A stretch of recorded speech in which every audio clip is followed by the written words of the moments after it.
Bueno, muy buenos días, egunon, eta mila esker, ona hurbildu zareten guztioi.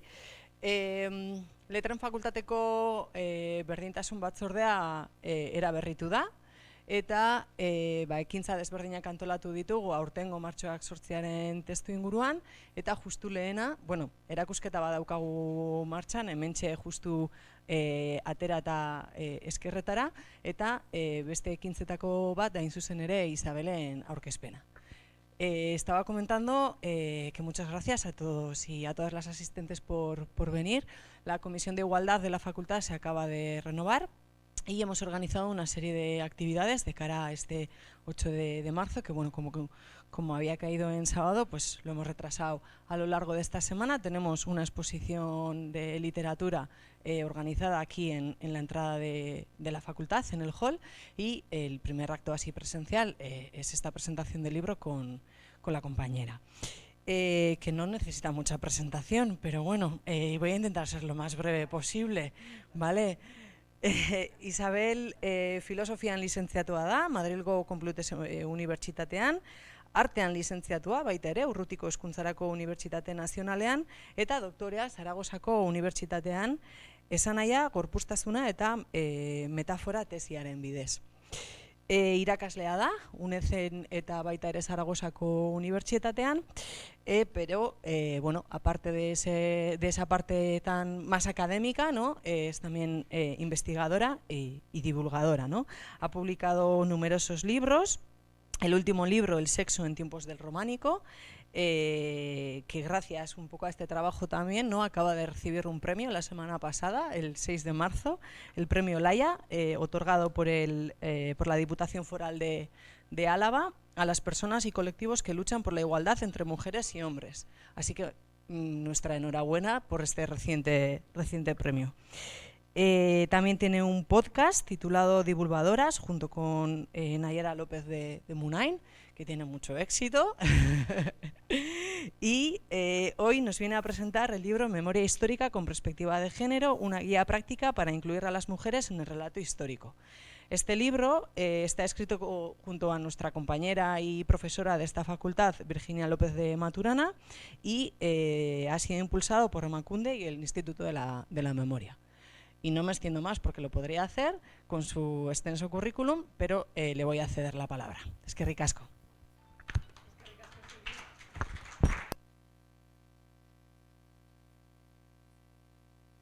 Orain, egunon, kaixo, eskerrik asko etortzeagatik, benetan, eskerrik asko también por la amabilísima presentación.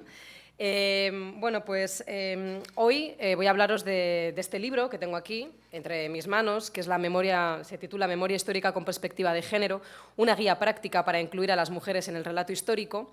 Y este es un trabajo que he realizado junto a mi compañera historiadora de esta casa, de la Universidad del País Vasco, Virginia López de Maturana. Y es un trabajo al que le tengo especial cariño y con el que trabajé con muchísima ilusión, porque creo que es una herramienta que era necesaria para todas las personas que se dedican a trabajar con la historia o con el pasado desde multitud de facetas y que a veces pues, tienen la buena voluntad de querer incluir a las mujeres en la historia, en el relato que nos contamos colectivo, pero que sin embargo no saben muy bien cómo hacerlo, ¿no? Y es que cuando Emakunde se nos acercó, ¿no? Y nos preguntó cómo podríamos hacer algún proyecto en relación con el pasado de las mujeres, enseguida planteamos la necesidad de una guía que fuese práctica, porque es cierto que desde el ámbito académico, las que trabajamos con la metodología de la perspectiva de género o desde los estudios de género, tenemos clara cuál es la metodología, tenemos claro lo que es hacer una buena integración de las mujeres en el relato o una mala, ¿no? y deficiente, que a veces por intentar hacer las cosas bien pues se hacen mal sin querer. Pero eso no estaba llegando a la gente, ¿no? Y sobre todo nos preocupaba mucho pues, esos relatos que se transmiten a nivel popular, porque en nuestro día a día, sin darnos cuenta, estamos en perpetuo contacto con la historia, de muchísimas maneras, ¿no? Desde los monumentos que nos encontramos en las calles hasta los propios nombres de las mismas, ¿no? Que son de personajes históricos generalmente masculinos, o cuando nos vamos de vacaciones visitamos un museo, y en ese museo no están incluidas las mujeres o no están incluidas como deberían en multitud de ocasiones, o hay ausencia de obra femenina, o vamos a hacer una visita guiada y nos hablan solamente de las acciones que tienen que ver con lo masculino y si aparece alguna mujer es casi de casualidad, ¿no? Entonces nos dimos cuenta de que es un problema muy serio porque la historia funciona como un relato que legitima un orden social presente. Es decir, tenemos varios relatos en nuestra sociedad que apoyan un orden social y uno de los más importantes y que está presente siempre, aunque no nos demos cuenta, es el relato de la historia. Eso lo vemos igual más claro en los debates políticos, cómo la historia se utiliza con diferentes fines, según qué partido o qué ideología, para sostener un orden de cosas, ¿no? O para incluso proponer utopías, para decir, deberíamos encaminarnos hacia este tipo de sociedad, hacia este modelo social, ¿no? Sea el que sea. Y esto, claro, afecta muchísimo a las mujeres, porque en tanto que relato legitimador, que nos lo enseñan en la escuela, nos lo encontramos en las películas, nos lo encontramos también en las novelas históricas que leemos, en todo lo que denominamos cultura está impregnado de alguna manera por la historia, se nos estaba transmitiendo un relato que era injusto, un relato en el que las mujeres no solamente es que no aparecíamos, sino que en ocasiones se nos ha ocultado deliberadamente, en el que todo aquello que tiene que ver con lo femenino ha quedado relegado a un segundo plano y, sin embargo, nos han encumbrado las acciones supuestamente masculinas que además se consideraban más loables, ¿no? Pues como la guerra o el conflicto. Y, sin embargo, eso no está transmitiendo unos valores positivos, ¿no? La historia es muy amplia, la historia es la colección de los hechos que han ocurrido en el pasado a todas las personas que hay en la humanidad, y era injusto que solamente se nos estuviera contando una única versión, ¿no? Una versión del hombre blanco, heterosexual, europeo, con dinero, creativo, que eso no se corresponde con la mayoría social. Entonces, para poder erradicar esos discursos históricos tan sesgados y tan interesados que defienden un orden social que hoy en día no es el que deseamos la mayoría, pues considerábamos que era necesario hacer una guía, ¿no? Una guía práctica. Así que, bueno, la tenéis disponible, que lo sepáis, online, está descargable, tanto en euskera como en castellano. La tenéis también en versión física, si se la pedís a Emakunde, pues probablemente os haga llegar un ejemplar. Pero en esta charla pues voy a comentaros un poquito pues, cuáles son las líneas principales o las líneas maestras que hemos ido trazando en esta guía para enfocar el problema primero y después buscarle algunas soluciones o desarrollar un pensamiento crítico en esas personas que tienen que transmitir ese relato de la historia. Empezamos con la importancia de una memoria histórica de las mujeres. Sobre todo es mi compañera Virginia López de Maturana la que más se ha dedicado al tema de la memoria histórica, ¿no? Y de cómo es importante la memoria de ciertos colectivos, especialmente de aquellos que han sido vulnerados históricamente, no solamente las mujeres, sino también el colectivo LGTBIQ+, o también diferentes colectivos racializados o personas que no tenían grandes recursos económicos, ¿no? Se reivindica la idea de la memoria como la historia perteneciente a ese colectivo que normalmente, frente a un régimen autoritario o un régimen en el que se trata de vulnerar los derechos de esta persona, una de las primeras cosas que se hacen es precisamente eliminar esa memoria, ¿no? Borrar todo rastro de su pasado, porque eso deja también a estos colectivos y nos deja a las mujeres en una situación de indefensión, en la que no sabemos de dónde vienen las opresiones que recibimos, no tenemos un conocimiento de por qué estamos en esta situación, por qué existe ese orden social y además, sobre todo, se naturalizan las desigualdades, ¿no? Como si fuese algo natural y no socialmente construido, que es lo que nos enseña la historia. Entonces, aquí dentro de la memoria histórica hay muchos elementos que son importantes y que son inmateriales, ¿no? Identidades, la historia nos da una identidad, nos permite agruparnos como colectivo, reconocernos en una serie de experiencias que son comunes. Si nos quitan eso, ese colectivo está desunido, va sin identidad, cada cual intenta buscar su espacio, su camino, ¿no?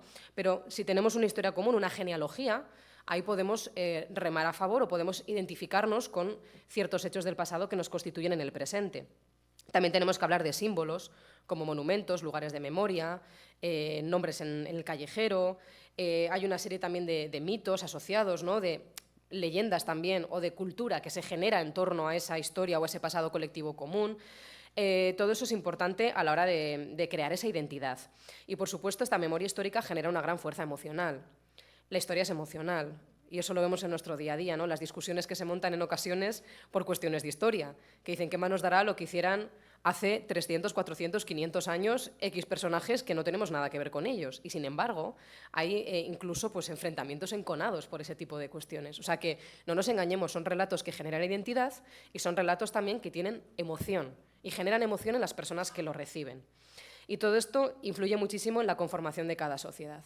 Siempre hay un mito fundacional de las sociedades, un hecho histórico a partir del cual todo cambia, sea esto cierto o no. Normalmente pues, es una simplificación y una reducción, pero alrededor de todo ello se genera una serie de elementos que tienen que ver con lo histórico y que sostienen un orden social determinado.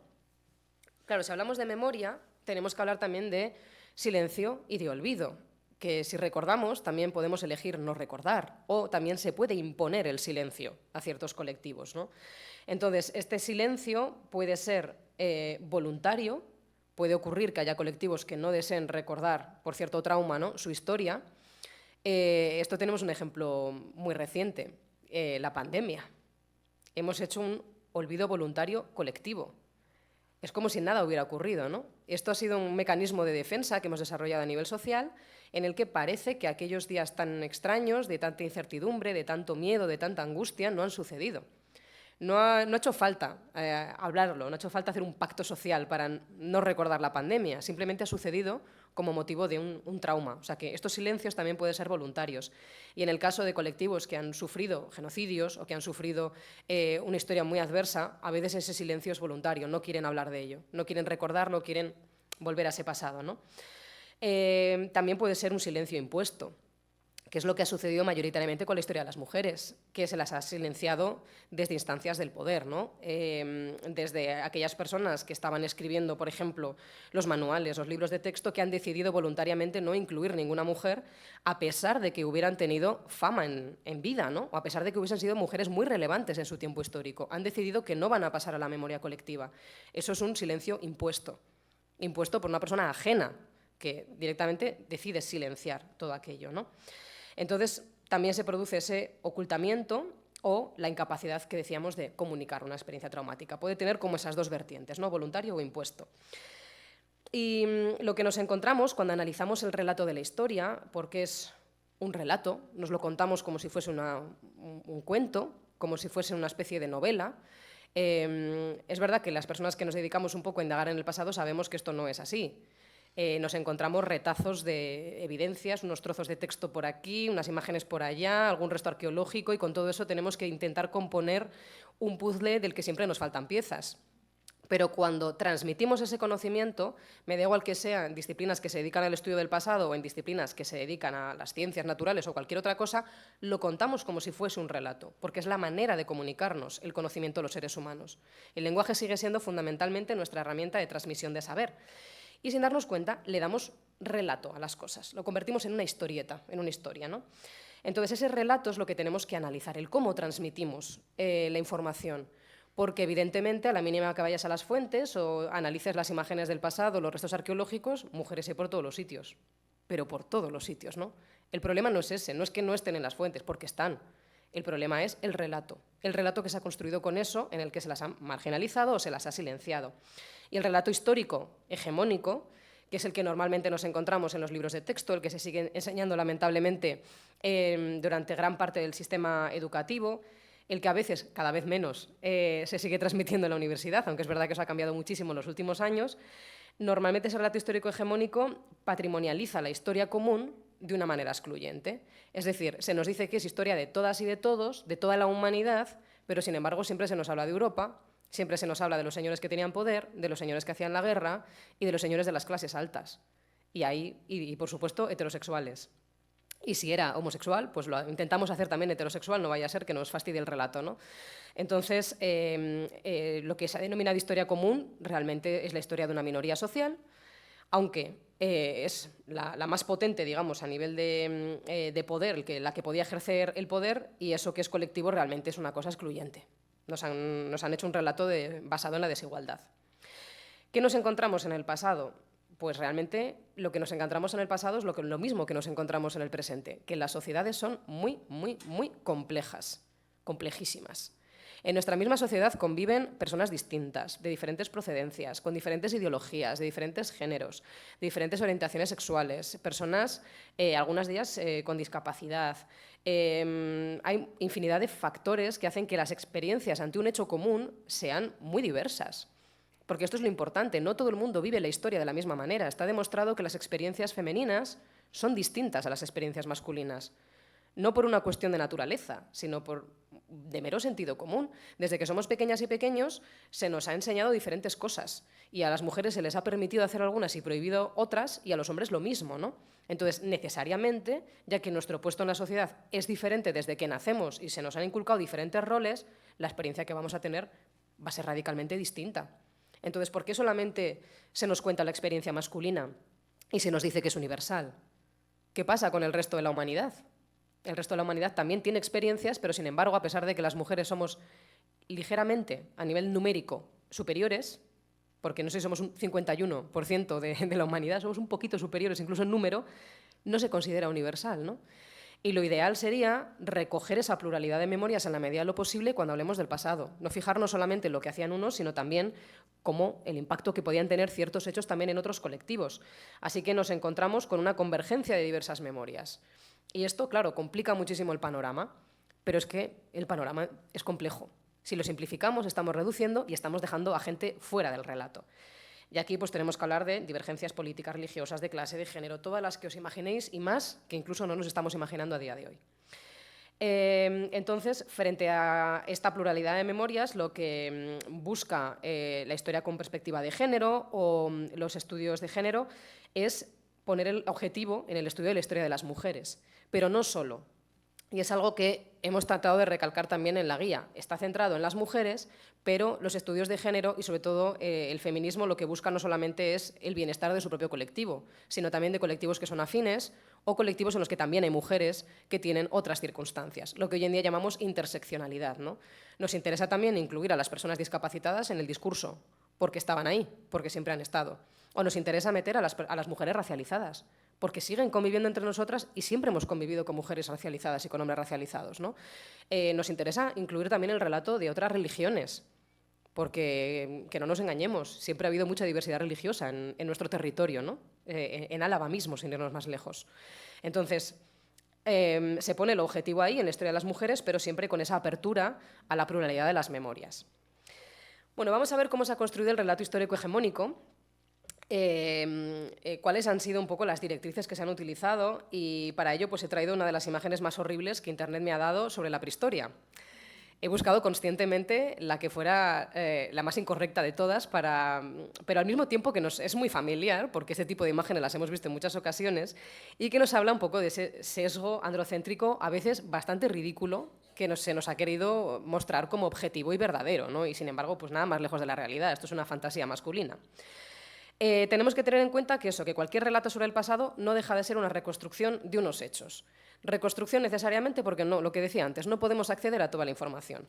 Como no podemos acceder, hay cosas que no vamos a saber nunca y eso pues intentamos suplirlo dentro del relato sin darnos cuenta con algunas categorías que son actuales, con nuestra forma de pensar actual o con cosas que consideramos que son normales y de sentido común, pero que, sin embargo, a la mínima que cotejamos nuestro pensamiento con el pasado, nos damos cuenta de que todo eso que creemos como esto es natural y esto es así, en el fondo es una construcción social, que es lo interesante que nos enseña la historia con perspectiva de género, que todo son negociaciones, construcciones sociales y no hay nada establecido, y no hay una esencia de lo que es ser mujer y ser hombre, todo es negociable. Incluso el propio binarismo es negociable y ha sido negociable en muchas ocasiones a lo largo de la historia. Entonces, cuando hacemos preguntas, las preguntas que realizamos sobre el pasado determinan las respuestas que obtenemos. Y esto es muy importante, porque en el trabajo que hacemos con perspectiva de género no es que de repente descubramos documentos nuevos o imágenes nuevas en las que aparecían todas las mujeres que no estaban en otros sitios, ¿no? Recurrimos exactamente a la misma documentación y a las mismas imágenes que ya se habían trabajado cientos de veces. Es decir, es lo mismo, no nos hemos inventado una pieza nueva, no ha aparecido nada nuevo. Simplemente la diferencia está en que hacemos preguntas distintas. Allí donde en otros momentos se estaban preguntando por qué hacían los hombres o por qué hacía, yo qué sé, el obispo o el comandante o el político de turno o el rey, ahora nos preguntamos qué hacían las mujeres. Es una pregunta que no había sido posible hasta hace 50 años cuando empezaron los estudios de género. Antes de eso era impensable.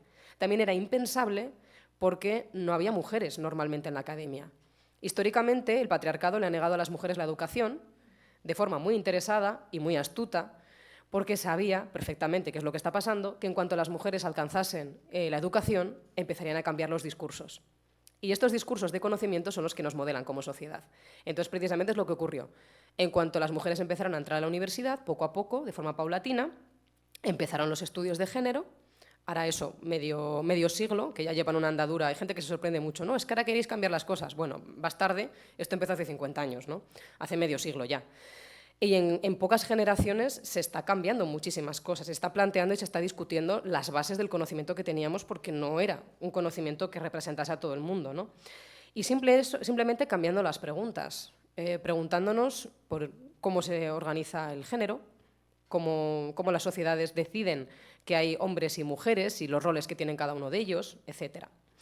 Entonces, el contexto de descubrimiento, el presente, desde el que hacemos las preguntas, es importante y es capaz de modificar el contexto de justificación, que es el pasado, donde encontramos las evidencias. O sea, estamos haciendo preguntas que son anacrónicas, siempre. La historia es anacrónica. Desde el presente estamos haciéndonos una serie de preguntas sobre qué ocurrió en el pasado, ¿no? Esas preguntas, obviamente, hay veces que solamente se pueden hacer desde determinados presentes. Si yo a nivel personal he podido preguntarme por qué estaba pasando con las mujeres en el románico, es porque en mi presente existía una metodología llamada perspectiva de género y existía la posibilidad de que nos preguntásemos por eso.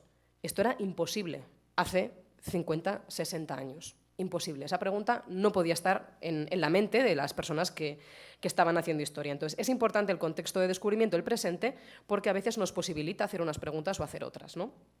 Y luego tenemos el contexto de justificación, que es donde vamos encontrando las evidencias o las pruebas que nos permiten articular un relato. Pero claro, el relato lo hacemos desde nuestro presente.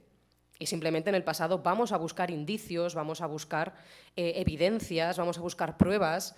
Y si tenemos honestidad, sabremos perfectamente que hacemos preguntas desde nuestro tiempo, pero mantendremos un diálogo con el pasado, permitiendo que el pasado nos responda, sin imponerle nuestras propias opiniones o sin imponerle nuestras propias categorías mentales, ¿no? Nuestros sesgos.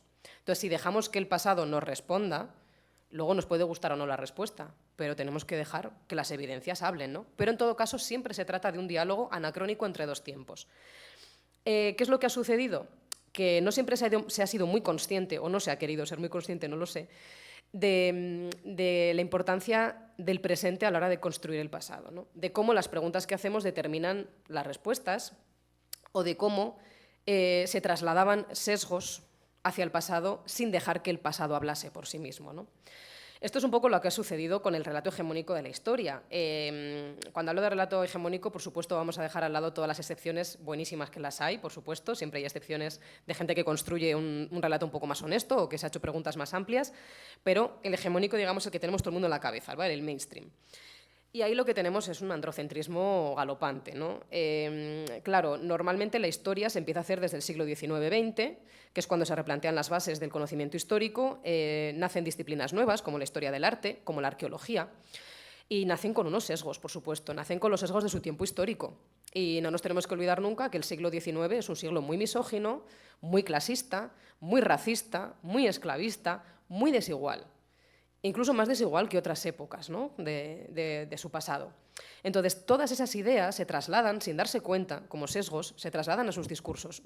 Uno de los más graves es el médico o el científico, donde, claro, todos esos discursos que son racistas y misóginos pues han redundado también en una mayor inseguridad médica hacia las personas que formamos parte de estos colectivos.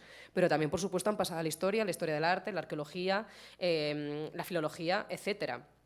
Entonces, eso nos ha dado como resultado un androcentrismo en el que los hombres, o el hombre más bien, es el único protagonista absoluto de los acontecimientos.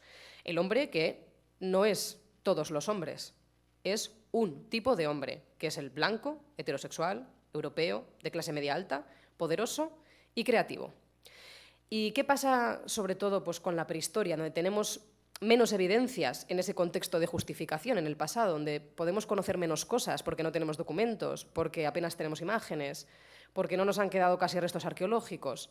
Ahí es donde más se notan los sesgos, ¿no? Ahí es donde, ante la falta de información veraz, se proyectan cosas. Y se proyectan cosas del presente hacia el pasado.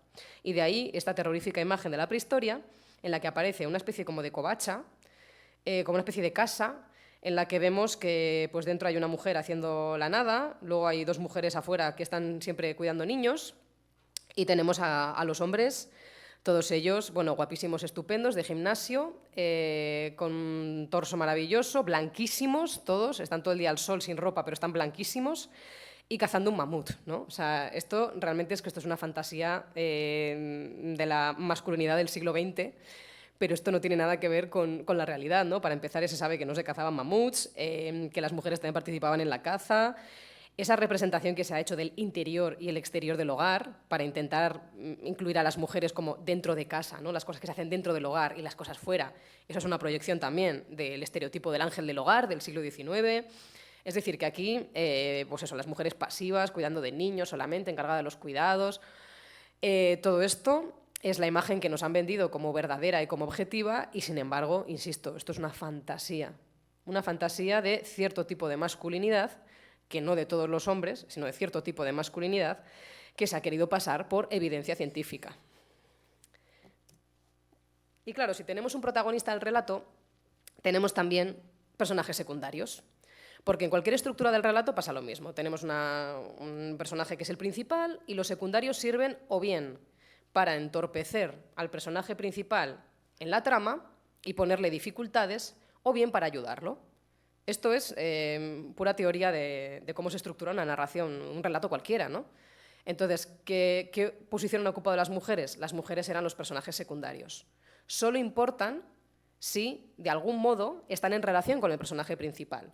Si no están en relación con el personaje principal, directamente se obvian. No importan para el relato, no importan para la narración. Entonces, los hombres aparecen en el relato como son protagonistas, se les da más personalidad. Son personajes poliédricos, tienen muchísima personalidad, son diversos, podemos pensar en infinidad de reyes que tienen cada uno pues, más o menos adscrito una personalidad distinta, ¿no? Un modo de ser. Incluso cotorreamos sobre personajes del pasado, ¿no? Es que César era no sé cómo, es que claro, Nerón era tal. Pero ¿qué pasa con las mujeres? Las mujeres eran así, todas la misma, no tienen personalidad. Claro, porque los personajes secundarios no hace falta desarrollarles una personalidad, valen puntualmente para la trama, para que la trama avance o la trama se entorpezca y ya. Entonces, ¿qué pasa con las mujeres, no? Pues han analizado varios manuales de libros de texto que se utilizan en secundaria o en primaria, y las mujeres que aparecen allí siempre aparecen como personajes secundarios, estereotipados y sin ninguna personalidad. Simplemente cumplen un rol de estereotipo. Y así nos encontramos el estereotipo, por ejemplo, de la mala mujer, que es la que entorpece al personaje principal, entorpece al patriarcado. En este caso, pues, he puesto de ejemplo a Cleopatra, ¿no? Cleopatra retratada ahí, según la mentalidad del siglo XIX, claro, como la mala mujer, seductora. Sobre todo la mala mujer es una mujer que tiene poder, normalmente en este relato. Pensemos que Cleopatra era una reina y además se trata de usar su vida sexual en su contra, ¿no? Se la suele tachar de puta, casquivana, bueno, todo lo que queráis, ¿no? Y ese es como el argumento más viejo que siempre se utiliza en el relato histórico hegemónico para desprestigiar a una mujer y el que todavía nos seguimos encontrando en nuestra vida cotidiana. Qué sorpresa, ¿verdad? Luego tenemos también el papel de la víctima perfecta, ¿no? La víctima perfecta es aquella que sucumbe por el patriarcado, es decir, que cumple su rol femenino tan bien que acaba muriendo por ello, ¿no? Y aquí he traído el caso de, no me acuerdo cómo se llama ahora, esta mujer romana, se me ha ido el nombre, la que se suicidó porque la violaron. Lucrecia, gracias, que no me salía Patricia todo el rato, Lucrecia. Efectivamente, Lucrecia. Aparece el caso paradigmático de Lucrecia, ¿no? Lucrecia es una mujer a la que la violan, pero para mantener el buen honor de su familia, ella es romana, pues decide suicidarse, ¿no? Y así limpia el honor de la familia. O sea, es doble víctima del patriarcado. Primero por violación y segundo porque para mantener el honor de su familia ya tiene que dar su vida voluntariamente, suicidarse, ¿no? Y esto se ha puesto como modelo de virtud. en muchas ocasiones. O sea, que la mujer virtuosa, según el relato de la historia, es aquella que se deja hacer cualquier tipo de barbaridad por el patriarcado. Y la mala es la que, de alguna manera, se opone o contradice los principios del patriarcado. Y en los últimos tiempos, quizá porque esto ya era demasiado evidente y para contrarrestar un poquito, ha surgido otro estereotipo, el de la feminista. La feminista, según se ha analizado, proviene del estereotipo de la mala mujer, porque claro, se opone al patriarcado. Entonces es la mala mujer, pero, siempre le ponen un pero, y dicen, pero, bueno, luchó por los derechos colectivos o, bueno, pues intentó de alguna manera, le dan como un prisma positivo, ¿no? Pero claro, ¿cuál es el problema? Que como las mujeres somos un estereotipo, no tenemos personalidad, todas somos lo mismo, al final se ha decidido escoger algunos modelos de feminismo que no son tales. Y con eso se desvirtúa por completo la palabra feminismo. El caso más grave me parece el de Frida Kahlo. Frida Kahlo es una mujer a la que nos la han querido plantear en los últimos años como feminista, pero sin embargo Frida Kahlo es una mujer que jamás dijo nada feminista. De hecho, sufrió malos tratos y violencia de género gran parte de su vida a manos de su pareja, y será una genial pintora, no lo negamos, pero feminista no se le conoce nada que tuviera que ver con un movimiento político a favor de los derechos de las mujeres. Eso no quita que sea un personaje interesantísimo, lo es. Vamos a estudiarlo como personaje interesantísimo, no como feminista, porque eso sería falsear la historia y falsear el movimiento también. ¿Por qué no ponen a Christine de Pizan como modelo, por ejemplo? Que es una mujer del siglo XV que efectivamente sí escribió a favor de los derechos de las mujeres, escribió La ciudad de las damas. Es decir, hay mujeres en el pasado que, aunque no estaban articuladas dentro del movimiento feminista que surge a partir del siglo XVIII-XIX, en nuestra historia reciente, sí que hay mujeres que defendieron la igualdad. Claro que las hay. Llamémosles a esas feministas, si queremos, pero no a cualquier mujer que haya hecho algo relevante o que, no sé, nos parezca que haya unos cuadros geniales, ¿no? Entonces, esto también se ha convertido, con toda la buena voluntad, supongo que lo harían, introducir a mujeres, introducir modelos de feminismo, pero lo han hecho mal. Entonces, esto también se ha acabado convirtiendo en una especie de estereotipo vacío que resta personalidad y veracidad a la vida de las mujeres. Bueno, ¿y cómo se ha mantenido, ¿no?, este relato? Ya hemos visto cuál es el problema, que tiene un protagonista, que es un protagonista además ficticio, que no representa a la mayoría de los hombres del mundo.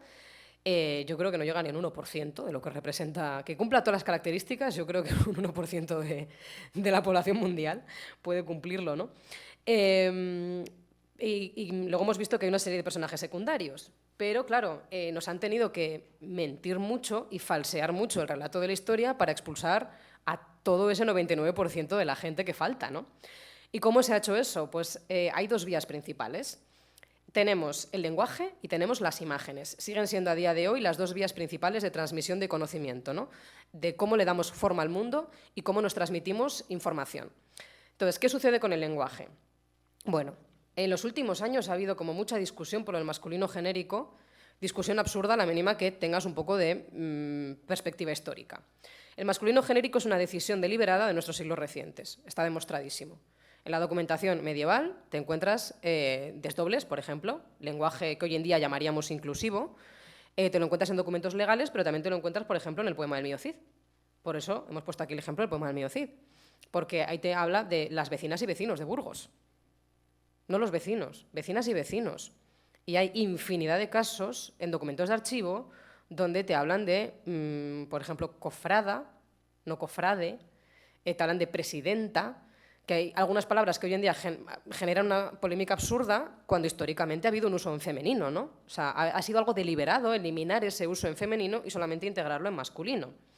Y claro, el lenguaje, el masculino genérico, que supuestamente es universal, lo que hace es invisibilizar a las mujeres, puesto que no nos permite imaginarlas cuando se utiliza. Y en este sentido ha habido infinidad de experimentos y se ha demostrado 1000 veces que cuando se dice que pienses en los obreros que estaban haciendo la revolución, piensas en hombres levantando el puño. No se te ocurre nunca pensar en una mujer. Pero si te dicen piensa en las obreras, ahí sí, obreros y obreras también.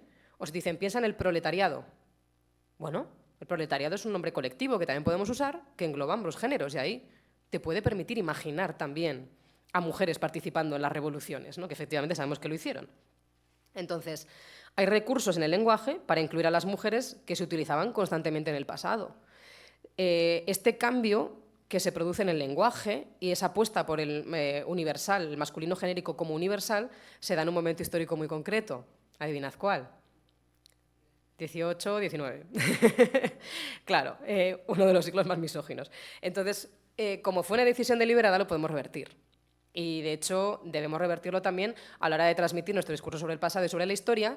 Como sabemos que las mujeres estuvieron en todos los ámbitos de la vida, deberíamos empezar a utilizar o nombres colectivos, alumnado, proletariado, profesorado, por ejemplo, o señalar que también había mujeres. No cuesta nada y nos permite imaginarlas.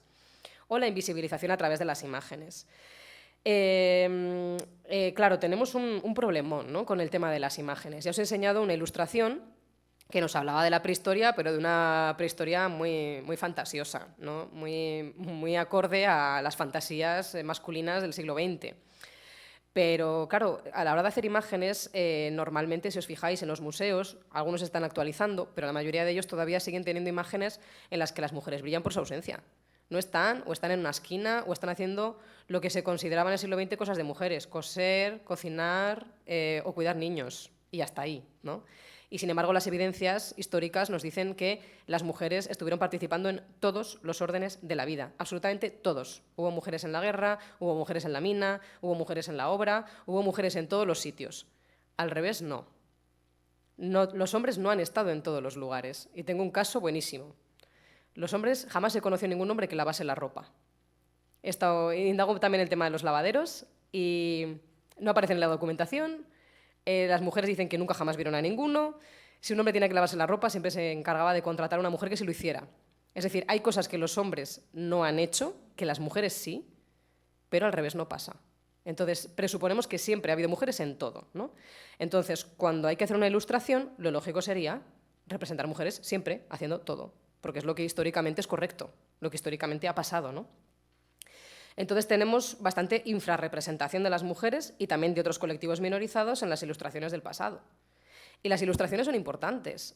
A veces se suele decir, ¿no?, que una imagen vale más que 1000 palabras. Y es que es cierto, a veces se nos queda más grabada una imagen que lo que estamos leyendo en un texto. Entonces, si tenemos un texto con un lenguaje inclusivo, que en el fondo es un lenguaje científicamente más correcto, y luego tenemos una imagen que nos muestra lo contrario, se nos va a quedar la imagen. Hay que hacer imágenes nuevas. Y hay compañeras que han hecho, por ejemplo, el test de Baeza, es un test reciente que se ha hecho, que son unas sencillas preguntas que podemos hacerle a cualquier imagen de carácter histórico que nos permite analizar si son apropiadas, verídicas y científicamente correctas. Es decir, si en tu ilustración toda la gente es demasiado blanca o hay muy pocas mujeres, igual plantéate que estás haciendo un discurso bastante sesgado y que no tiene nada que ver con la realidad histórica, ¿no? O, por ejemplo, la discapacidad. Es que en otros tiempos había gente que iba a la guerra, que tenía accidentes y tenía mutilaciones. Es que la gente estaba mucho más discapacitada incluso que a día de hoy. Y eso era la normalidad. Lo mismo que hoy en día también es normal encontrarnos gente discapacitada. Entonces, si no están presentes en las ilustraciones, algo estás haciendo mal. Hay que incluir también eso. O gente de todas las edades. ¿Qué pasa con las niñas y niños?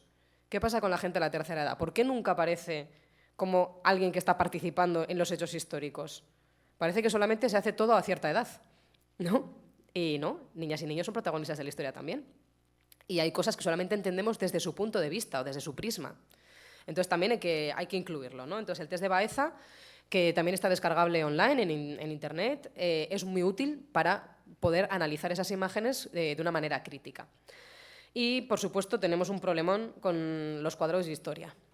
Los cuadros de historia es un género muy en boga en el siglo XIX, y como género muy en boga en el siglo XIX, pues se han utilizado para ilustrar libros de texto actuales. He puesto ahí el caso de Padilla, ¿no?, de la representación de Juana I, mal denominada Juana la Loca, en la que aparece, pues eso, es un cuadro muy mítico, que cada vez que se habla de esta reina se pone este mismo cuadro. Pero es un cuadro muy sesgado, en el que ya se da una visión de ella con la mirada vidriosa, la mirada perdida, todo el mundo alrededor harto de la reina.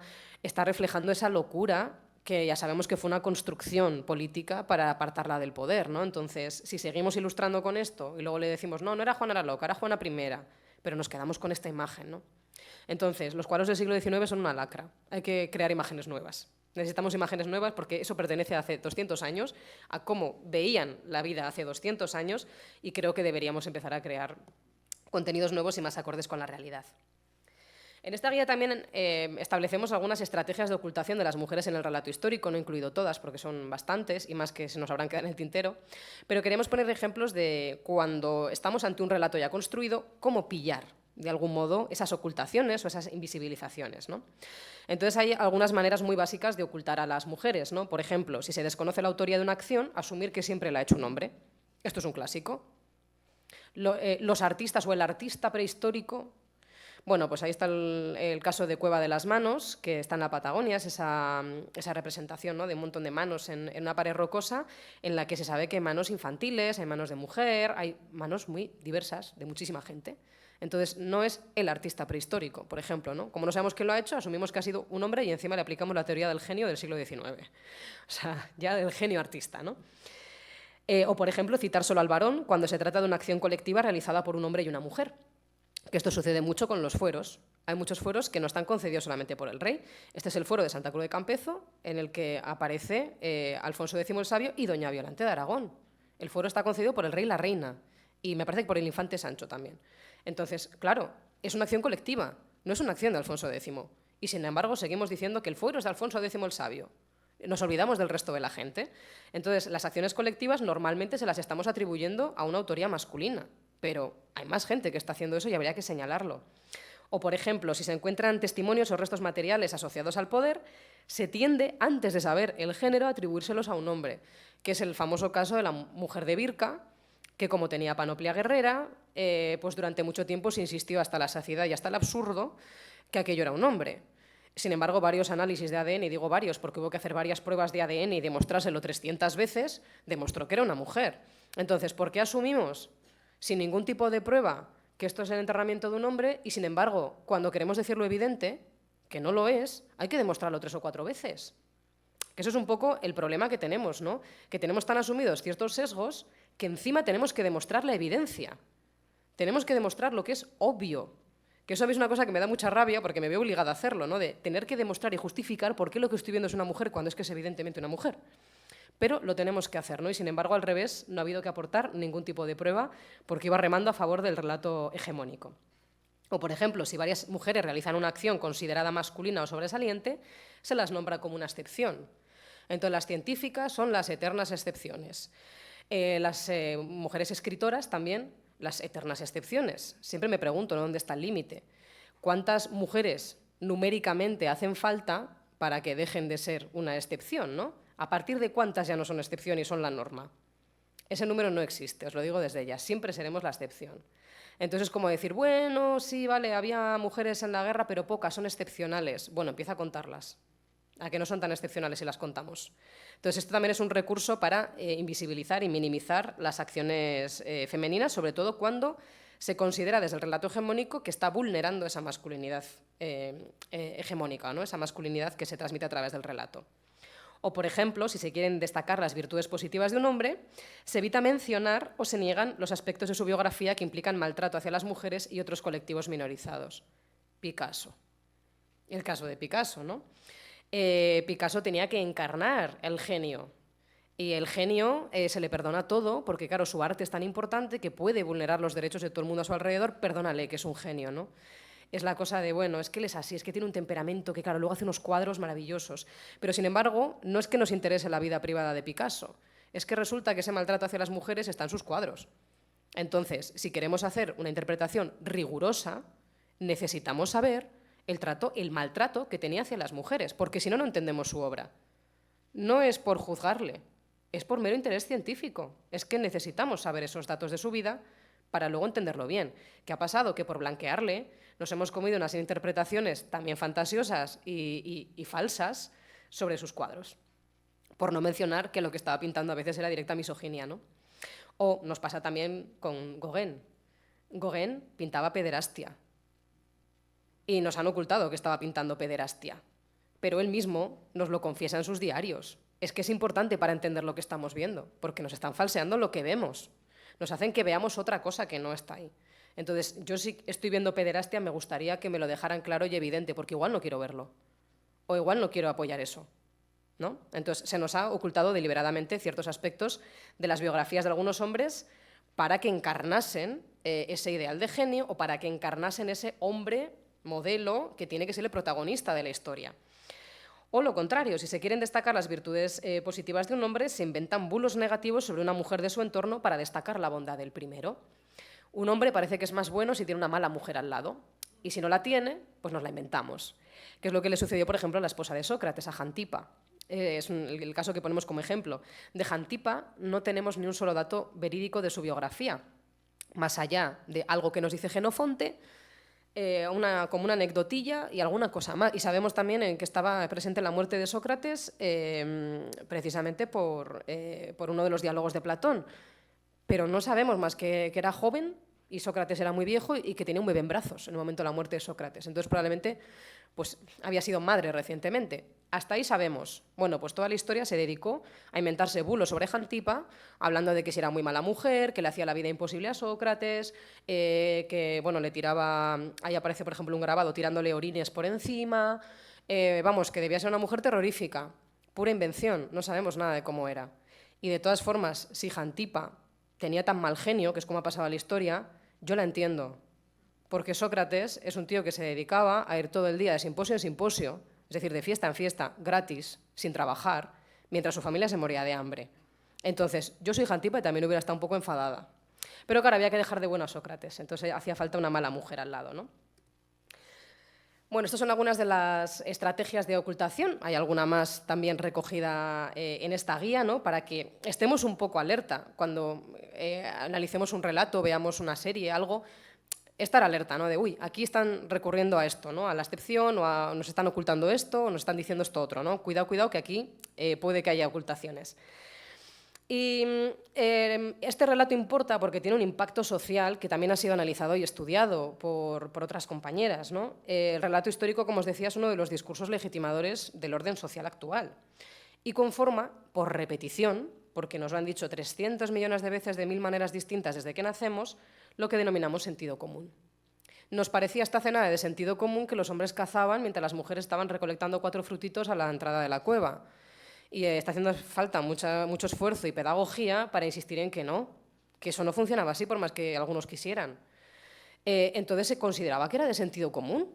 Claro, te lo han dicho por todos los sitios, toda tu sociedad te avala con ese discurso, te lo encuentras en todos los lados y además tú miras a tu realidad y dices, es verdad, las mujeres parece que tienen menos derechos, pues habrá sido así toda la vida y resulta que no, ¿no? Entonces ese sentido común, cuidado, porque nos lo forjan así, a base de repetición de ciertos relatos y de ciertos discursos. Y se han analizado cuál es el impacto social y es terrorífico. La masculinidad que promociona el relato actual es una masculinidad profundamente tóxica. Propone modelos violentos.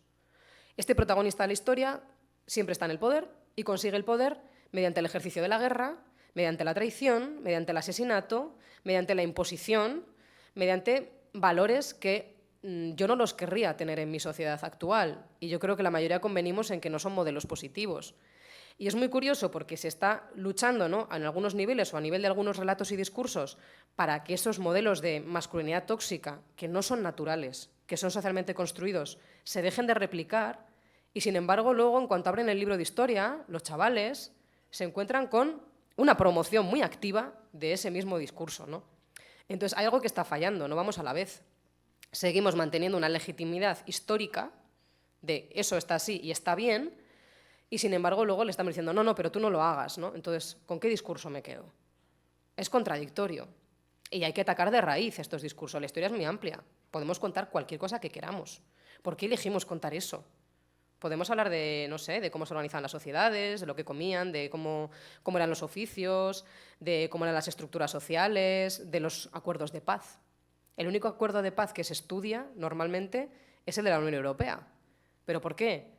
Porque es el único que han hecho los hombres blancos, heterosexuales, europeos, el único. Sin embargo, por ejemplo, las mujeres han sido muy activas en la promoción de la paz a lo largo de la historia, porque era un rol de género que tenían asociado. No todas, por supuesto, también han participado en la guerra, pero era una cosa que, por rol de género, estaba más asociada a lo femenino, ¿no?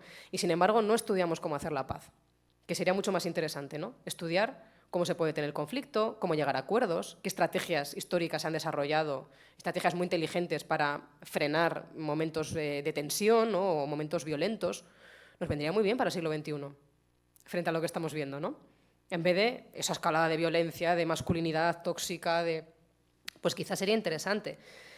Y las mujeres, claro, eso aprenden los hombres, la masculinidad tóxica. ¿Qué aprenden las mujeres? Pues al no estar representadas o estar de manera secundaria y estereotipada, aprenden que el único poder posible es el masculino, y este modelo concreto de poder masculino, que hay más, y hay muchísimos ejemplos históricos de más, y que ellas pues tienen un papel secundario subordinado. Así que lo mejor que pueden hacer es asumir ese orden, porque nunca van a poder acceder a él, y si se oponen van a sufrir las consecuencias del patriarcado, que es lo que también este discurso de la historia nos enseña. Entonces, ¿cuál es el objetivo de esta guía?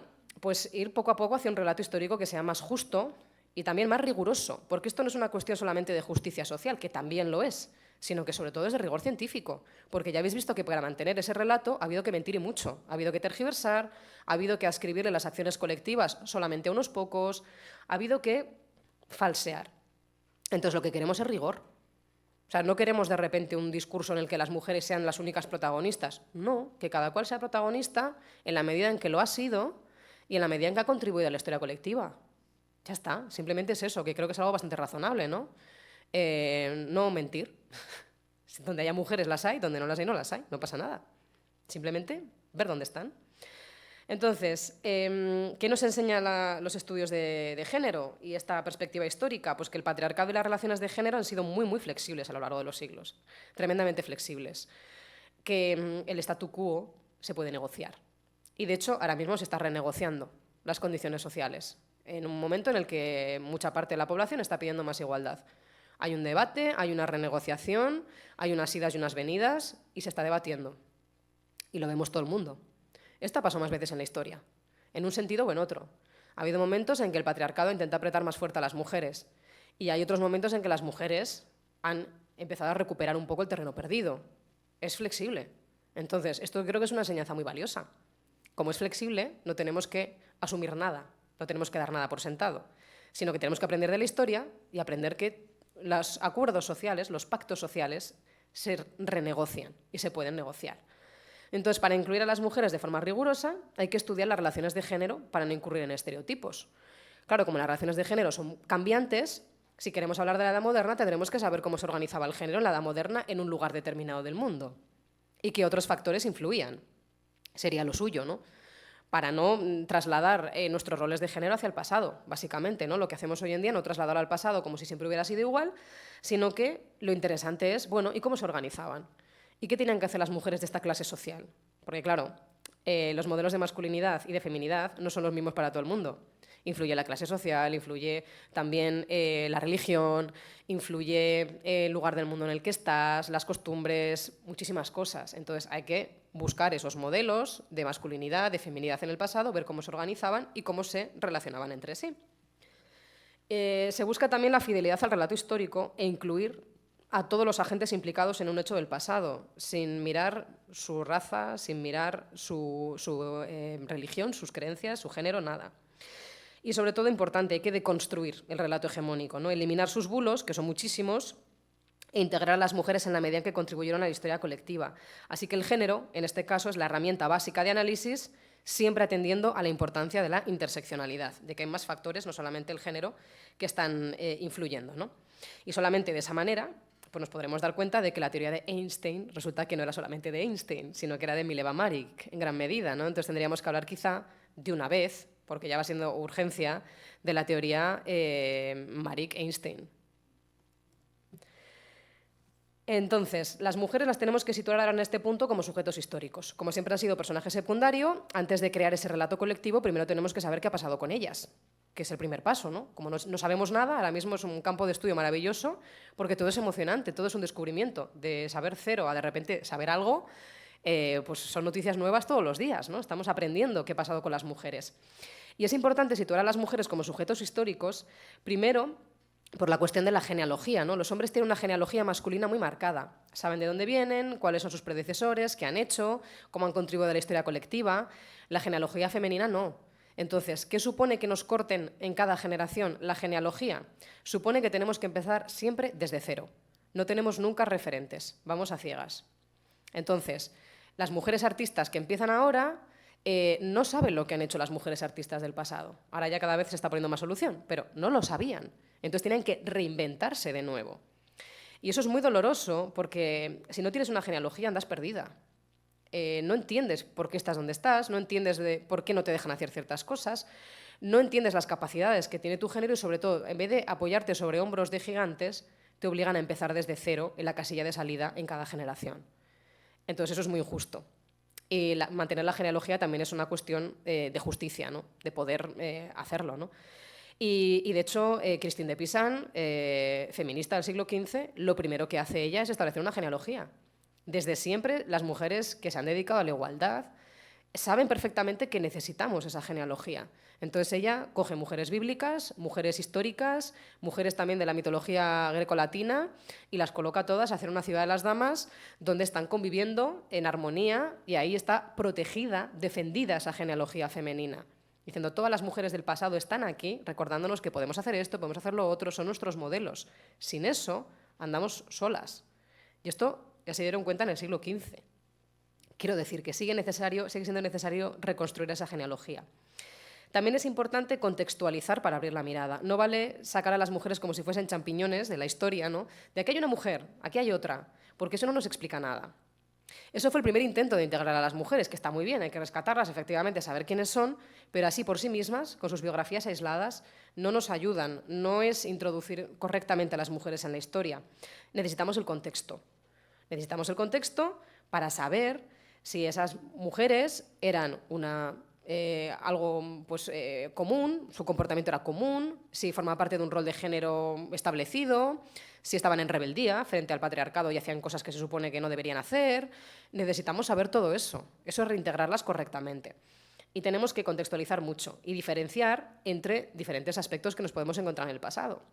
En el pasado hay una cacofonía de discursos. Según qué texto, imagen veamos, nos vamos a encontrar y poder seguir un discurso distinto. Y tenemos que diferenciar entre lo que es un discurso de género, que por ejemplo puede ser un moralista del siglo XVII que le dice a las mujeres viudas cómo se tiene que comportar. Eso es un discurso de género, ¿vale? Es un deseo del patriarcado. Luego hay que comprobar si esas mujeres en la realidad lo estaban cumpliendo. O esto era un deseo del patriarcado y ahí se quedaba, ¿no? O los roles de género, que se supone que debían hacer hombres y mujeres por haber nacido hombres y mujeres de una determinada religión y clase social, ¿no? Es importante saber. Lo que hacen, entonces lo hacen porque es una especie de mandato de género y lo asumen como mandato, o no. O se están saltando ciertas normas. Y nos encontraremos que, pues sí, hay gente que lo sigue y gente que dice, a mí me da igual esto. Los roles de género siempre están para incumplirlos. Hay que distinguir también los discursos legislativos o las reglas de comportamiento. La ley es muy tramposa como fuente histórica. ¿Por qué? Porque según las leyes, las mujeres no abortaban en el siglo XX, por ejemplo, ¿no? Y sin embargo sabemos que lo hacían. Entonces, hecha la ley, hecha la trampa. Hay leyes que se repiten cada 2 por 3 porque nadie las cumple.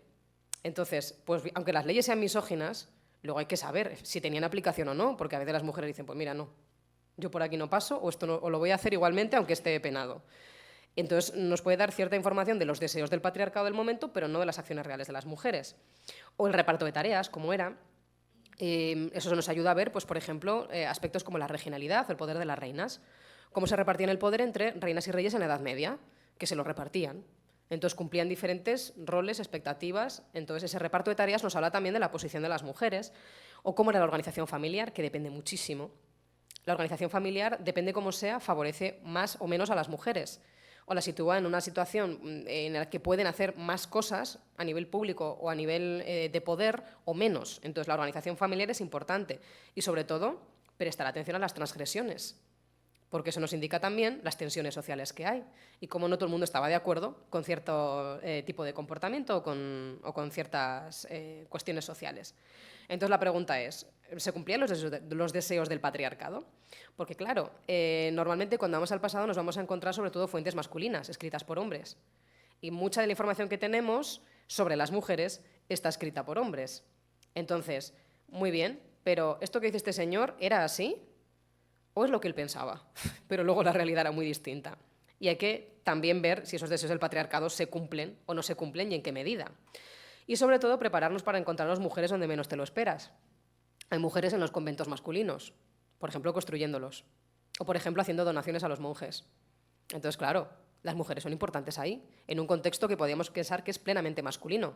Hay mujeres en la guerra, hay mujeres de tenentes en los castillos. Siempre va a haber mujeres, siempre. Es lo que he ido aprendiendo a lo largo de estos años. Cuando piensas, no, aquí no me voy a encontrar ninguna, hay. Claro, ¿cómo no va a haber? Si es que es la mitad de la población, ¿cómo no va a haber? Incluso en ambientes muy masculinizados, ¿no? Y todo esto nos lleva también a que tenemos que replantearnos desde la base nuestro acercamiento al pasado y resignificar algunos de los conceptos históricos que muy alegremente aplicamos desde nuestro presente hacia el pasado. Ya no se trata solamente de buscar a las mujeres en las fuentes, de saber dónde están, de saber qué hacían, de estudiar las relaciones de género. Se trata también de que hay muchos conceptos mentales que tenemos hoy en día que tienen que ver con el género, que no hemos sido muy conscientes y que los vamos aplicando hacia el pasado sin conmiseración ninguna. Por ejemplo, la idea de producción versus reproducción. Las mujeres se reproducen, tienen hijos, los hombres producen, hacen cosas.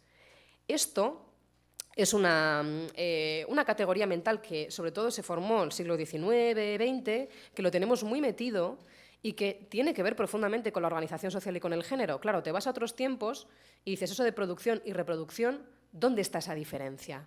Pensemos en los gremios, los talleres gremiales, los talleres de producción gremiales, que ahí he puesto una imagen de un taller textil, ¿no? Tenemos una mujer que encima parece que se lleva la mano al vientre, no sé si está embarazada o no, pero está currando. Es decir, claro, ¿cómo separas el ámbito reproductivo del ámbito productivo en un taller que es familiar y en el que todos los miembros de la familia están trabajando? Imposible, ¿eh? Todo está unido, ¿no?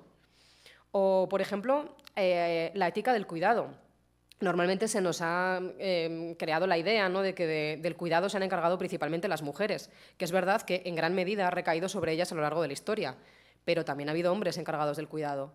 Ha habido hombres que estaban trabajando en los hospitales, cuidando a personas enfermas, por ejemplo, ¿no? Entonces, si queremos también una sociedad que esté basada en la valoración de los cuidados, también tenemos que señalar que no es una cosa exclusivamente femenina, que a pesar de que haya recaído en nosotras gran parte de la humanidad, o gran parte de la historia de la humanidad, perdón, sin embargo, ellos también pueden cuidar. Y tenemos ejemplos. Entonces, si tenemos ejemplos, saquémoslos a la luz, porque así tenemos también una sociedad más igualitaria y ofrecemos modelos para el presente. La estructura familiar, claro, ahora estamos con la familia nuclear, que ya se está desmembrando también, pero todavía sigue como muy instalada, ¿no? De pues, que está el hombre, la mujer y 2 o 3 churumbeles, ¿no? Y eso no siempre ha sido así. Entonces, cuando intentamos aplicar ese modelo de familia, que también es una cosa construida hacia el pasado, pues nos encontramos también con un obstáculo. Hay otros modelos de familia, como os decía, que posibilita que las mujeres tengan mucha mayor capacidad de decisión. Una de ellas es la estructura de los linajes. Los linajes, las élites nobiliarias, ¿no?, al final tienen una estructura familiar muy concreta en la que lo familiar es político también. Entonces, cualquier decisión familiar, y ahí las mujeres cumplen un papel muy importante porque traen la descendencia al linaje y toman decisiones sobre sus hijos e hijas, es una decisión asimismo política. Y la tenemos que entender como política. Entonces, estructura familiar también nos refleja las relaciones que puede haber entre el género. O el ámbito doméstico y público. Claro, tenemos la cosa de que dentro de la casa están las mujeres, el ángel del hogar, ¿no?, encargándose de los cuidados, y fuera está el ámbito de lo público, en una corte, en un palacio. ¿Dónde está el dentro y el afuera? Viene muchísima gente de fuera de la familia que está dentro del palacio, viviendo ahí, con la familia real, por ejemplo, ¿no? Pero al mismo tiempo es un ámbito que es doméstico. Esa gente vive ahí, pero hace política ahí. Y también las mujeres están ahí. Entonces, ¿dónde separamos ahí lo público de lo privado? ¿En una decisión que toma un rey? ¿Cómo separamos que la decisión es pública y que no se ha dado dentro de la casa con mujeres que le estaban asesorando, sea su esposa, sea su amante, sea quien sea? Entonces, son separaciones que son nuestras, pero que no son operativas para el pasado, ¿no? O la idea del poder formal o informal. Esto me lo encuentro mucho, pero yo creo que deberíamos empezar a llamarle a todo poder. Porque poder formal es normalmente el poder que pueden ejercer los hombres, ¿no?, que legalmente se les ha conferido porque tiene una serie de leyes, estructuras que pueden hacerlo. Y el informal se le suele denominar al poder femenino, que mediante otras vías también consigue cosas, ¿no?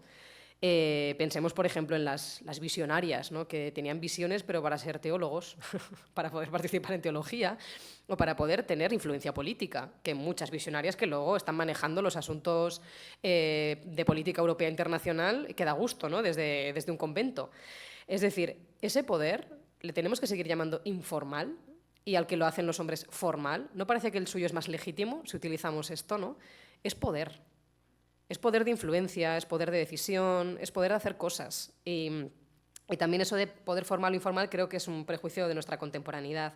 El tema de la cultura y la autoría intelectual también. Tenemos muy metida la teoría del genio, que es absolutamente falsa, y un constructo, como no, del siglo XIX, bueno, XVIII con Kant, y ya entra con fuerza en el siglo XIX, y sin embargo la cultura siempre es colectiva, siempre. Las teorías científicas siempre son colectivas. Los libros también. Si hay un escritor, no escribe solo en su casa. Hay más gente alrededor que lee sus textos, que se los corrige. Muchas veces es la mujer la que le está corrigiendo los textos, que también interviene, ¿no?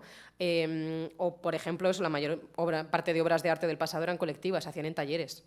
Entonces, los cuadros de Rubens no son de Rubens, son del taller de Rubens. Rubens pintaría algo, pero luego tenemos también mujeres, criadas, criados, personas esclavizadas, negras, que también están participando en esos talleres y también están a su vez contribuyendo. Entonces tendríamos que empezar a hablar ya de una autoría colectiva, no de focalizarlo en personas, sino en talleres.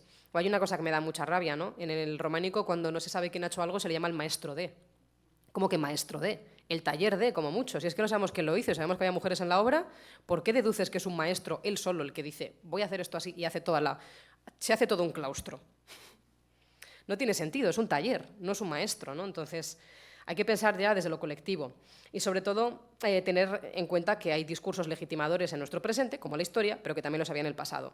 Entonces, no tomarnos al pie de la letra cualquier cosa que le diga. Y ya por ir terminando, hablar un poco pues, cómo construir un relato histórico sin sesgos de género, ¿no? Las precauciones que tenemos que tener. Con las fuentes escritas, por ejemplo, tenemos que contextualizar mucho las fuentes, que eso cualquier persona en historia ya lo sabe, pero no está de más insistir en ello. No nos creamos lo primero que aparece. ¿Quién era esa persona que lo ha escrito? ¿Qué intenciones tenía? ¿Por qué? ¿Qué opinión tenían las mujeres? Si hay alguna cosa por ahí, ¿era especialmente misógino o no? Tenemos que saber ese tipo de datos a la hora de contextualizarlas un poco mejor. Hay que releerlas de nuevo para encontrar a las mujeres ocultadas, porque están ahí. Es que si están en las fuentes las tenemos que releer todas. Eso de no sé quién dijo tal y citas un poco el documento de lo que ha dicho otra persona, vuelve a leerlo, porque igual se saltó un nombre de mujer, ¿no? Y hoy en día es relativamente fácil. Hay muchas cosas digitalizadas que antes no estaban digitalizadas. Entonces tenemos muchos documentos a golpe de clic, que solamente es una revisión rápida, de decir, voy a consultar esto por si acaso. O están muchos publicados en libros, o están en los archivos, echar un vistacito. Porque a veces dices, ahí va, se ha dejado este detalle importante, resulta que había una mujer aquí. O resulta que, esto me ha pasado, es literal, este señor don Gregorio, que dicen que es el señor don Gregorio, resulta que era Gregoria. Y lo dijo 50 millones de veces en el pleito que me estoy leyendo, que se llama Gregoria. Entonces, cuidado, ¿vale? Reled siempre. Identificar también los sesgos de género que hay en esas fuentes o los deseos no cumplidos del patriarcado, que decíamos, ¿no? Esos deseos que luego no son la realidad. En el caso de las fuentes visuales, la historia del arte tiene también su propia problemática con esto, ¿no? Tiene un canon que es muy androcéntrico, que está basado en esa genealogía de hombres geniales, con esa teoría del genio del siglo XVIII-XIX, en el que pues, todos ellos encarnan la genialidad y, por lo tanto, tiene que estar todo focalizado en figuras masculinas, que son los autores, creadores, además su obra es autónoma, no tiene relación con la sociedad de su tiempo, bueno, una serie de cosas que se inventaron en aquella época, ¿no? Hay que eliminar ese canon androcéntrico, que ya poco a poco se empiezan a dar pasos. Cada vez estamos integrando a más mujeres dentro del canon colectivo de la historia del arte. Hay que eliminar el concepto de genio, que es una farsa, también es una especie de proyección de una masculinidad que no existía. La distinción entre arte y artesanía, porque normalmente se ha dicho que los hombres hacían arte con mayúsculas y las mujeres artesanía. Entonces todo lo que es, por ejemplo, textil se considera algo menor, o todo lo que es cerámica algo menor. ¿Por qué? Porque lo hacían normalmente las mujeres, salvo cuando hacen tapices. Cuando se hacen tapices, que eso se hacen en fábricas reales y tal, y ahí participan hombres porque eso es lucrativo, ahí sí, eso es arte. Pero si hace lo mismo una mujer en otro ambiente, o una reina, por ejemplo, con el tapiz de Vallée que he puesto ahí, una reina con sus damas, si lo hacen ellas, nada, esto es artesanía. Bueno, tapiz de Vallée hay que hacerlo, ¿eh? O la división sexual de los géneros artísticos, que esta es una cosa muy del 19. No, es que las mujeres pintan flores y los hombres pintamos cuadros de guerra ya, porque no les dejáis pintar a ellas desnudo. Entonces, claro, si hacemos trampas al solitario, ¿no? Pues normal. Pero eso no significa que las mujeres no sepan pintar desnudo, pero sí retrato, que es paradójico. Es que simplemente les has prohibido que vean su propio cuerpo. Telita esto, ¿eh? Esto es una cosa que me enfada mucho. O la supuesta homogeneidad de las artistas. Las mujeres pintan como mujeres y los hombres todos tienen una personalidad genial. Entonces, las mujeres no pintan como mujeres, las mujeres tienen personalidad. Entonces, cada una pinta como puede, quiere, le sale o con el modelo que le apetezca, ¿no? Hay que rehacer el canon, evitando los prejuicios de género, porque el principal requisito para entrar en el canon de la historia del arte es ser considerado hombre. No hay más, ¿eh? Es el criterio científico, entre comillas, muy entre comillas, que se ha utilizado todo este tiempo. Luego te lo revisten de, no, es que las mujeres no tienen calidad, qué casualidad que justo las mujeres no tengan calidad, ¿no? No va a ser que te fijas en otros aspectos. Entonces, esto también es una trampa gigante que se ha hecho al solitario y hay que rehacerlo porque la principal base es la del género, que es una cosa absurda. Eso no es un criterio científico de ninguna clase. También es importante contar las biografías completas de hombres y mujeres artistas, porque se ha identificado que cuando hay una biografía de una mujer artista, normalmente se habla de su vida privada, como si todo eso repercutiera en su obra, que es cierto, repercute, pero ¿por qué no me hablas de su obra? Solo se habla de la vida privada. Y sin embargo, en las biografías de hombres solamente se habla de su obra, pero no se habla de su vida privada, que también me interesa, porque, claro, muchas de las cosas que están representando tienen que ver con su experiencia y con su vida privada, obvio. Entonces, lo ideal sería que estuvieran equilibradas, que en hombres y mujeres me contasen lo mismo, aspectos de su vida privada y aspectos de su vida productiva. Y luego también hay que releer las imágenes de mujeres y contener la mirada pornográfica masculina. La mirada pornográfica se desarrolla también en el siglo XIX con muchísima fuerza y cualquier cosa que fuera un desnudo femenino se interpreta como pornografía. Claro, es la época de la represión sexual, entonces se veta el cuerpo de las mujeres, se convierte en un tabú. Y para los hombres de la época, pues ver un cuerpo femenino era como una cosa muy... En otras épocas había sido muy natural, porque la gente se veía desnuda, pero en esa época no. Entonces lo convierte en objeto de deseo desesperado y en una especie de pornografía. Entonces, ¿qué pasa con estas figurillas de mujeres prehistóricas que aparecen desnudas? Que en el siglo XIX, cuando las encuentran, les llaman las Venus paleolíticas. ¿Cómo que Venus? Diosa del amor y de la sensualidad. Pues a mí se me ocurren mil cosas antes de considerar esto un objeto erótico, ¿no? Pero, sin embargo, la mirada masculina del siglo XIX es muy pornográfica. Y esa mirada la hemos heredado en el siglo XX y en el siglo XXI. Por eso todavía no se pueden poner fotos de pechos de mujeres en Instagram. Por esa mirada. Entonces, hay que releer esas imágenes y esas interpretaciones que se han hecho, ¿no? Del cuerpo de las mujeres desnudo como algo pecaminoso, lujurioso o como objeto de deseo, porque el cuerpo de las mujeres desnudo implica muchísimas más cosas. Y ya es hora de que vayamos eliminando esos discursos. O en el caso de la cultura material, más centrándonos en la arqueología, ¿no? No utilizar los objetos considerados masculinos o femeninos en nuestro tiempo para atribuir un género a un individuo del pasado, como pasó con la dama de Baza. Otro caso en el que, como había una panoplia guerrera, pues decidieron que aquello era un hombre, a pesar de que hay una mujer con sus mejores galas, sentada en el trono, diciendo casi, solo le faltaba hablar y decir esta tumba es mía. De hecho, es una urna cineraria y detrás aparecieron las cenizas de una persona que había sido allí enterrada y dio como resultado también el ADN femenino, ¿no? Pero aún así hubo que repetirlo varias veces, como en el caso de la dama de la mujer de Birka, para demostrar que esa tumba, a pesar de que tuviese armas, era de una mujer. Es que había muchísimos más objetos en la tumba, pero solo se fijaron en las armas. Entonces, eso es un sesgo. Y sobre todo, fíjate en la imagen. Claro, tuvieron que inventarse que si esto era una diosa, una sacerdotisa, que si la mujer de un líder... Bueno, se inventaron un montón de cosas antes de que pensar lo más fácil y evidente. Esto igual es una mujer, ¿vale? Que es la acción más sencilla. Entonces hay que tener cuidado con eso de no utilizar los objetos considerados masculinos o femeninos en nuestro tiempo para atribuirle un género al pasado, o no rellenar las lagunas de conocimiento con estereotipos de nuestro presente, que esto pasa mucho en arqueología, por la ausencia de datos en ocasiones, o no jerarquizar en base a sesgos de género los objetos del pasado. Por ejemplo, cuando veis un museo de arqueología, normalmente se os presentan las puntas de flecha, hay infinidad de puntas de flecha, de lanza, un montón de armamento ahí colocado. Y, sin embargo, no nos exponen otros objetos que también requieren muchísima tecnología, a veces mucha más que hacer una flecha, y que importan porque es una tecnología de los cuidados, porque ha permitido sobrevivir a la humanidad. Por ejemplo, hay un caso que comentaba Marga Sánchez Romero que me encantaba y es precioso, los biberones infantiles. Había unos biberones con la tecnología punta, hechos también en la prehistoria, que no nos lo suelen exponer. ¿Por qué siempre nos enseñan 300 millones de armas? Vale, enséñame 2 o 3 lanzas, pero luego enséñame los biberones, que eso es importantísimo, no lo habéis visto nunca, ¿verdad?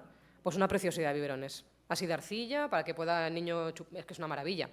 Eso es importante y eso lleva a la supervivencia de la especie, mucho más que cazar o no, porque si no cazas puedes comer otra cosa, pero a ver qué le das de comer al niño.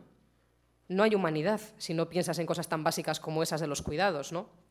Entonces, cuidado que estamos poniendo mucho el foco en la guerra y menos en la supervivencia cotidiana.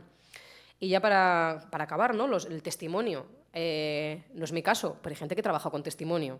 La gente que se dedica a contemporáneo tiene que hacer entrevistas. Y esas entrevistas, pues hay que tener cuidado también, ¿no? Hay que preguntar a las mujeres también sobre los procesos históricos de los que han sido o bien testigos o bien protagonistas directas.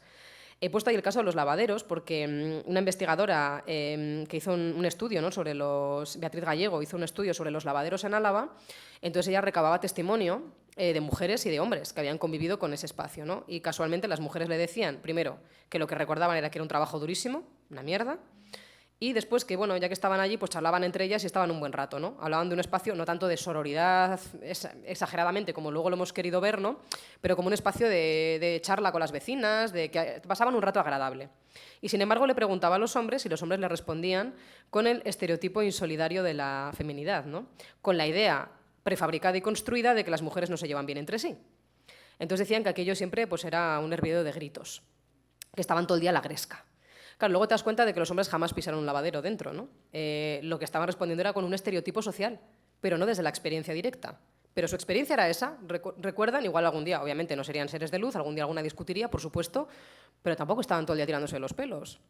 Entonces, claro, ¿cómo te recompones la imagen de lo que pasaba ahí dentro? Primero, haciéndole un poquito más de caso a las que estaban ahí dentro, pero teniendo también en cuenta el otro testimonio, ¿no? Al final todo eso te habla del fenómeno de los lavaderos, de cómo lo percibían unos, de cómo lo percibían otras. Entonces la experiencia femenina, como os decía, difiere radicalmente de la experiencia masculina. Y esta experiencia diferenciada se manifiesta a veces de relatos que son contrapuestos sobre un mismo hecho histórico. Contrapuestos. Y dices, ¿y ahora? Claro, unos me dicen una cosa, otros me dicen otra. Pero esto es la riqueza de la experiencia humana y de cómo nuestro lugar en la sociedad nos hace que vivamos las cosas de una manera o hace que las vivamos de otra, ¿no? Entonces es evidente, no podemos construir la historia solamente pensando en el relato de unos pocos, sino que lo que tenemos que intentar hacer es incluir la mayor parte de las experiencias posibles de todos los tipos sociales que podamos para construir un relato más justo y un relato que nos sirva también como modelo para nuestra contemporaneidad. Eskerrik asko.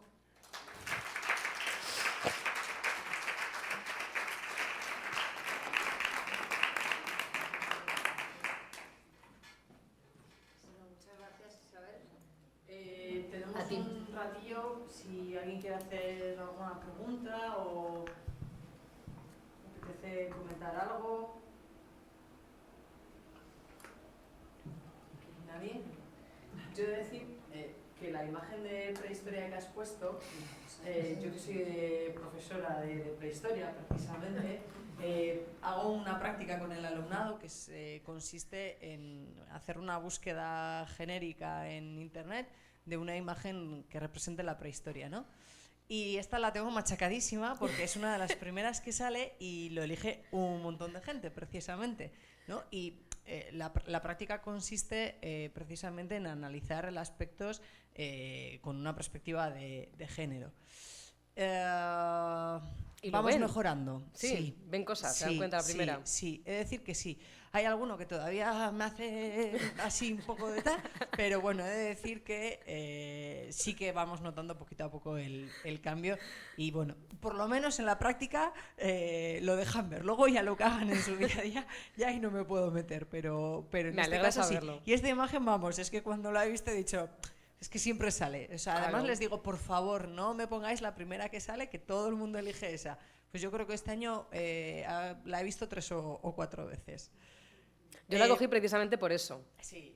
Porque es de las primeras que sale en Google y de las más terribles. Sí. Porque hay alguna que ya ves que va mejorando. Sí. De hecho, poco a poco. De hecho, una de las reflexiones, ¿no?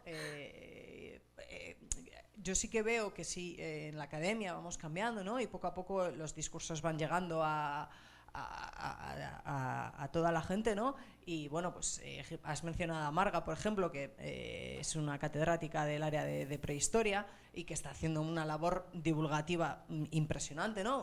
No sé si has coincidido con ella en el Fluzo o no, pero también la he entrevistado en Divulgadoras, en mi podcast. Bueno, pues mira, también es una divulgadora genial y sí que se va notando ese cambio, ¿no? Pero es verdad que en el tema de los museos y el tema de las imágenes yo creo que todavía hay mucho trabajo que hacer porque al final es verdad que nos quedamos antes con una imagen que con las palabras, ¿no? Entonces, pues bueno, a ver si poco a poco lo vamos consiguiendo, ¿no? Y bueno, y sobre todo con la aplicación de este tipo de guías y tal, que yo creo que lo voy a poner encima de la mesa de clase el primer día y se lo voy a machacar directamente a ver si lo conseguimos. Bueno, además es que tratamos también que fuera una guía atractiva visualmente, o sea, tiene también muchas imágenes, tiene muchas tablas, tiene muchos ejemplos, porque claro, esto puede ser muy abstracto, pero si lo llevas a ejemplos concretos se queda también mejor. O sea, el exemplum funcionaba